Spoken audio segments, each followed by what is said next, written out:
Le fait qu'il y a un manque de diversité cruel dans les médias et dans les plateaux télé, dans les rédactions en général, et un manque de représentativité. Donc, c'est aussi dans ce sens-là que je souhaite rester dans ce domaine-là, pour inspirer aussi d'autres générations futures, aussi des personnes comme moi, les inspirer à rejoindre aussi la profession. Bienvenue dans cet entretien MM où nous mettons en lumière des parcours uniques et des personnalités inspirantes. Aujourd'hui, je suis votre hôte, Rose, et j'ai le plaisir d'accueillir Sarah Trabi, journaliste passionnée et fondatrice de la plateforme My Hijab Talk, une initiative dédiée à donner la parole aux femmes musulmanes et déconstruire les stéréotypes. Ensemble, nous allons explorer son parcours, son combat et sa vision du journalisme comme outil de changement. Préparez-vous à un échange inspirant et riche en réflexions. C'est parti!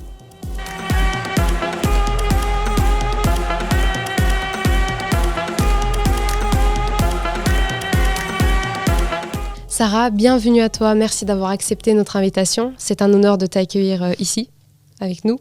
Merci à vous, merci pour l'accueil et merci à toute l'équipe M&M. Avec plaisir. Alors, je t'ai décrit très rapidement en introduction, mais je voudrais en savoir plus sur toi. Qui es-tu aujourd'hui, Sarah ? Alors, aujourd'hui, je suis journaliste, à la fois freelance et à la fois pigiste. Je travaille donc pour 2 médias. Les 2 médias sont émergents, donc c'est de nouveaux médias. Et puis, à côté, je suis aussi prof d'anglais pour les enfants. Wow. Et qu'est-ce que je fais d'autre ? À la fois, je gère aussi un petit projet que j'ai lancé récemment qui s'appelle My Hijab Talk et que tu as très bien présenté en intro. Donc voilà, on va dire que je porte plusieurs casquettes. Ouais, c'est magnifique. Et donc, tu as fait des études dans le journalisme, c'est ça ? C'est ça. À vrai dire, j'ai fait 9 ans d'études et c'est ma toute dernière année d'études que j'ai consacrée au journalisme bilingue, du coup anglais-français. Ouais. Mais tout mon parcours académique n'a pas été centré sur le journalisme du tout. Et du coup, Sarah, est-ce que tu peux me résumer l'émission que tu fais qui t'anime aujourd'hui en 3 mots ? En 3 mots, je commencerai peut-être par informer, vu que c'est un peu mon métier. Informer les gens, pour moi, c'est très important. Donc, c'est une mission qui m'anime forcément. Ensuite, le deuxième mot que je choisirais, ce serait inspirer. Et le dernier, apprendre ou découvrir. Apprendre de la vie en général et apprendre des autres aussi. Voilà, c'est... Du coup, apprendre et découvrir, du coup, c'est un autre mot, un 4e mot. Ça va ensemble, on va dire. Oui, c'est vrai. Du coup, je voudrais savoir aussi quel a été l'événement qui t'a transformée en tant que personne. C'est difficile de choisir un événement en soi parce que je pense pas qu'il y a un événement qui m'ait transformée complètement en tant que personne. Je pense que c'est plutôt une chaîne, une suite d'événements qui a fait que la personne que je suis aujourd'hui. Mais du coup, même le fait d'avoir porté le hijab, parce que c'est vrai que j'en parle beaucoup comme si c'est vrai que c'est un événement c'est quelque chose qui m'a marqué, mais est-ce que ça a été transformateur ? Je pense pas, parce que j'ai l'impression qu'avoir mis le hijab, c'est un peu une continuité de ma personnalité. J'étais une fille très timide, réservée, discrète et tout, et porter le foulard, en fait, pour moi, c'était un peu une continuité de ça. Donc, même ça n'a pas été transformateur en soi. Après, quand on me pose cette question, je pense souvent à un événement, un voyage que j'ai fait, donc qui a eu lieu en 2018. En 2018 à New York, où du coup j'avais voyagé pour participer à une simulation de débat des Nations Unies, maintenant tous les jeunes connaissent, ça s'appelle MUN et en anglais. Et du coup j'étais partie là-bas pour présenter les positions du pays qu'on m'avait attribué, qui était le Salvador. C'est un tout petit pays en Amérique latine. Et je devais prendre le micro devant 300 personnes et essayer de négocier avec de gros pays comme les États-Unis pour marquer la présence du Salvador. Et ça, c'était un réel exercice pour moi qui était... Ouais, exactement. J'étais hyper timide, hyper réservée et je me suis dit, j'ai pas voyagé je sais pas combien de kilomètres, Paris-New York, pour ne rien dire et rester les bras croisés. Du coup, je me suis lancé un défi pour prendre le micro et parler devant les gens. Que ce soit, même si je ne réussis pas à les convaincre, mais juste le fait de parler, en fait. Et ça m'a beaucoup débloqué par la suite, parce que quand on est timide, on a peur, je pense, beaucoup du jugement des autres et de la réaction des autres et tout. Et une fois qu'on a pris le micro et qu'on parle, on voit, en fait, je suis capable de faire ça. Ouais. Tu vois, je suis capable de faire ça. Et dans un premier temps, tu stresses, mais après, tu te sens... Exactement. Ça fait du bien, en fait, de parler. En fait, on réalise aussi que tout le monde est dans sa bulle. Ouais. Tout le monde est concentré et centré sur soi-même. Donc, quand tu es timide, tu as l'impression que... Mais en fait, je pense que tout le monde a l'impression que le monde tourne autour de soi-même. Ouais. Alors que ce n'est pas du tout le cas. En fait, on est chacun dans notre bulle. Et il faut réaliser se rendre compte que... pour sortir de sa timidité, il faut essayer de sortir de sa bulle aussi. Voilà. Tu as totalement raison. Mais du coup, je voudrais savoir qu'est-ce qui te permet de rester dans ce milieu, qu'est-ce qui te motive à te battre pour tes valeurs dans ce milieu du journalisme. Du coup, ce qui me pousse à rester, c'est d'abord le fait que je viens tout juste de commencer, donc je ne vais pas m'arrêter d'aussitôt. Et puis, oui, ça fait à peine 1 an que je suis rentrée dans le domaine du journalisme, donc je me laisse encore une chance et je me laisse le temps en fait de pratiquer la profession pour voir si j'apprécie réellement ce que je fais ou pas. Et pour l'instant, je kiffe, donc voilà, c'est essentiel. Et puis la deuxième chose qui me motive à rester dans ce métier-là, c'est aussi le fait qu'il y a un manque de diversité cruel dans les médias et dans les plateaux télé, dans les rédactions en général, et un manque de représentativité. Donc c'est aussi dans ce sens-là que je souhaite rester dans ce domaine-là, pour inspirer aussi d'autres générations futures, aussi des personnes comme moi, les inspirer à rejoindre aussi la profession. Et ensuite, ce qui me pousse à me battre pour mes valeurs dans le domaine du journalisme, c'est aussi le fait que c'est juste d'allumer la télé et de ne pas entendre des choses très vraies. Donc, que ce soit au sujet de la communauté musulmane ou des personnes d'origine arabe ou des personnes qui portent un foulard en général. Et c'est aussi d'entendre trop souvent... il y a beaucoup de silence aussi, de récits tronqués. Donc, je pense notamment au génocide à Gaza. On n'entend pas du tout parler, ou quand on entend parler, c'est sous un angle un peu bizarre. Donc, c'est ça aussi qui me motive à me battre pour mes valeurs dans ce domaine-là.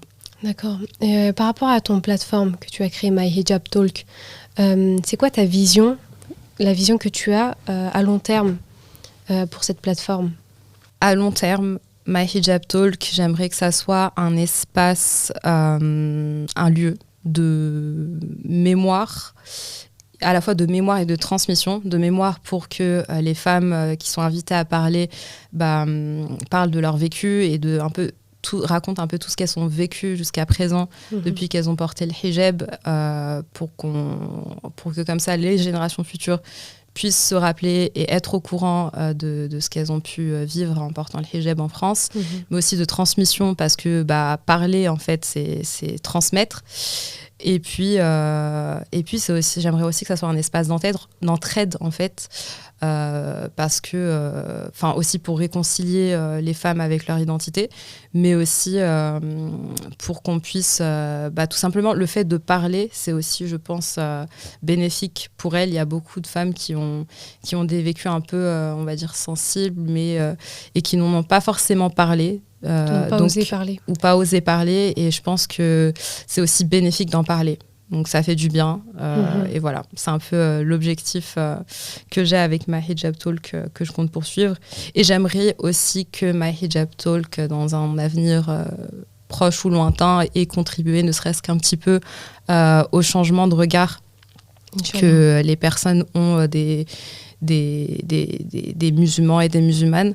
J'espère. Et pas que en fait je m'en fous de ce que pensent les gens, mais le problème c'est que souvent ce que pensent les gens, et notamment en France, a un impact ça impacte ensuite ça va impacter les lois ou les décrets, puis ces lois et décrets vont impacter nos vies personnelles. Donc finalement, c'est un peu important aussi de savoir ce que pensent les gens de nous pour contribuer un peu au changement de regard. Oui, mais j'espère que ça va bien marcher à long terme et j'espère qu'on va changer quelques visions. Inch'Allah. Ouais. Moi, j'ai une autre question. Si tu pouvais revenir en arrière et parler à la petite Sarah, qu'est-ce que tu lui dirais? Quel conseil lui donnerais-tu? Alors, la petite Sarah, je lui dirais de croire en ses rêves, donc de ne pas s'arrêter à c'est peut-être trop compliqué ou mais on n'autorise pas le hijab dans ce domaine-là ou mais c'est peut-être mal payé. Non, si tu as un rêve ou si tu veux faire quelque chose, il y a un truc que tu aimes vraiment et tu te sens un peu talentueuse dans ce domaine-là, d'y croire et de poursuivre dans cette voie-là. Et à la fois donc ça c'est plutôt le côté religieux, de croire absolument au plan d'Allah, donc d'avoir en fait full tawakkul, et parce qu'en fait tout ce qu'Allah a de toute façon planifié pour nous, ce sera toujours mieux que ce que nous on a planifié, on veut. Parfois on veut un truc absolument et c'est pas forcément la meilleure des choses pour nous. Donc voilà, la petite Sarah, je lui dirais ça, full tawakkul et crois en tes rêves. Et depuis petite, tu veux être journaliste? Pas du tout. Tu voulais faire quoi quand tu étais petite? C'est ce qui explique mes 9 ans d'études, du coup, mais je voulais faire à la base. Je voulais, au tout début, être enseignante d'anglais.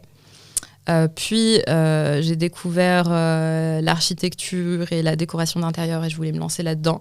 J'ai été acceptée dans une école, mais finalement, j'y suis pas allée parce que je me suis dit, je me laisse le temps de réfléchir. Donc, je me suis lancée dans une voie plus généraliste, on va dire. Et ensuite, j'ai revoulu faire enseignante-chercheur, donc ça ressemble un peu à prof. Mais au fil des années, on va dire que mes intérêts ont changé et que je me suis dirigée vers la diplomatie par la suite. Et finalement, j'ai pas trop aimé ça. Genre représenter les valeurs d'un État, c'est pas trop mon truc. Et du coup, ça m'a amenée au journalisme. C'est bien de connaître différents domaines, je pense. Ça t'a un peu éclairci dans plein de domaines. Ouais, donc ça a été un avantage, je pense, pour toi. En fait, et je pense que c'est aussi une qualité dans ce domaine-là du journalisme, d'avoir une grande culture générale et d'être un peu parti un peu partout, d'avoir un peu touché à tout. Je pense que c'est vraiment une qualité dans ce métier. D'accord. Du coup, puisque tu es journaliste, c'est quoi les plus grands malentendus qu'on a envers les femmes portant le hijab? Et comment ton travail y répond? Il y en a beaucoup, mais je ne vais pas m'étendre ici. Mais en général, ce qu'on entend souvent et ce qu'on voit souvent dans les médias au sujet des femmes qui portent le foulard, c'est que soit, en fait, elles ont cette figure de la victime, donc elles ont... qui a besoin en fait d'être sauvée, protégée de son frère, son père, de l'islam en général, soit elle a la figure un peu de la rebelle, et donc parce que elle assume complètement le fait de porter son foulard et elle le porte fièrement, et du coup elle dérange un peu l'ordre normal des choses, et dans ce cas-là elle est traitée d'islamiste, de frériste, de je ne sais quoi, de militante, d'activiste. En fait c'est un peu tous les adjectifs qu'on donne aux femmes qui ne se laissent pas faire ou qui sont un peu qui sont fières de ce qu'elles sont, et c'est un peu ce qu'on entend dans les médias.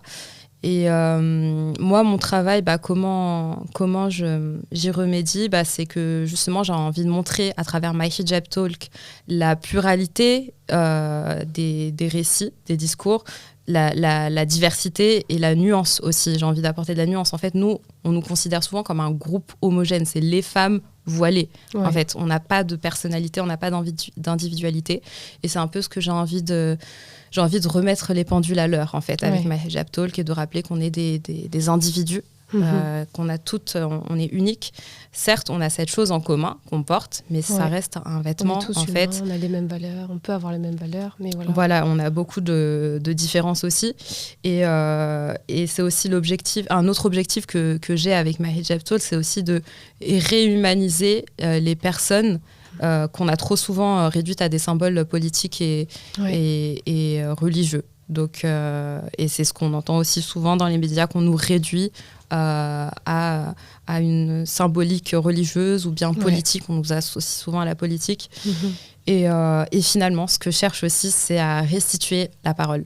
Donc, à leur redonner la parole et de ne pas parler à leur place.